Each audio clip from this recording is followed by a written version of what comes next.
ఇవాళ మొదలయ్యి రేపు పోయేటటువంటిది కాదు జ్ఞానం అనేది, అప్పటికప్పుడు పోయేది కాదు. అంటే ఏంటి చూడండి, అక్కడ పాలు ఎన్ని రోజులు ఉంటాయి, ఫ్రిడ్జ్లో పెట్టకపోతే ఒక రోజు ఉంటాయి. అదే పెరుగు చేస్తే ఒక 2 రోజులు ఉంటుంది.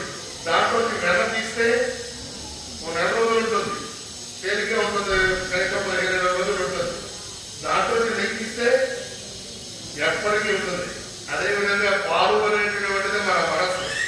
ఆ మనసుకి ఏం తెలియదు, స్వచ్ఛంగా ఉంటుంది, తెల్లగా. చిన్నపిల్లవాడి మనసు పాల మనసు, వాటిని తెలుసు, ఎదిగే కొద్ది తయారవుతాయి వాటి ఉన్నటువంటి ఆనందాలన్నీ కూడా.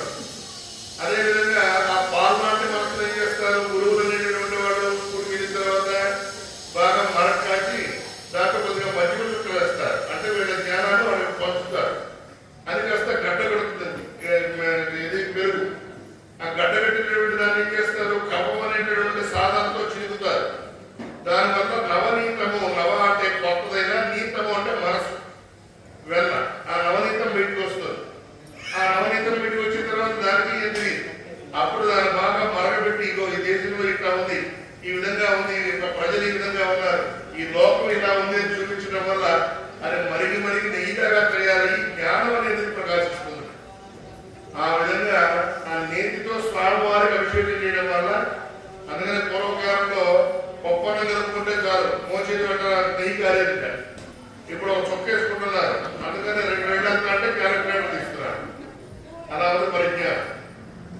ఆ విధంగా నేతితో స్వామివారికి అభిషేకం చేస్తారు. ఇక తేనెతో అభిషేకం చేసుకుంటాడు స్వామి. ఆ తేనె చూడండి, అవి శుభ్రంగా కష్టపడి ఎంతో తేనె సంపాదించుకొని భద్రపరుచుకుంటాయి. ఎవరన్నా అనుభవిస్తాయా? వాటిని తగలబెట్టి మీద మనమే రాగాల్సిందే, ఆనందాన్ని మనం అనుభవించాల్సిందే.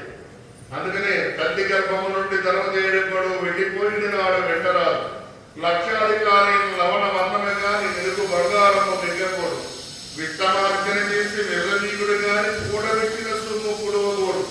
కొరకు దాచినటువంటి సొమ్మంతా దాచి దాచి భూమి లోపల పెట్టి దాచి దాచి కొరకు దొంగల పాలమును దొరల పాలమును తేనె చుట్టి కలిగి వారి తెలుగుడు కోరి ఆ విధంగా తేనెటీగా పరిస్థితి అవుతుంది.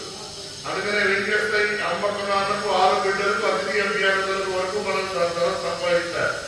అట్లా కాదు, మునిమనవాడు కూడా మనం సంపాదించినటువంటి అనుభవించాలి అంటే అది కాస్త పెరుగు త్రాసు అవుతుంది.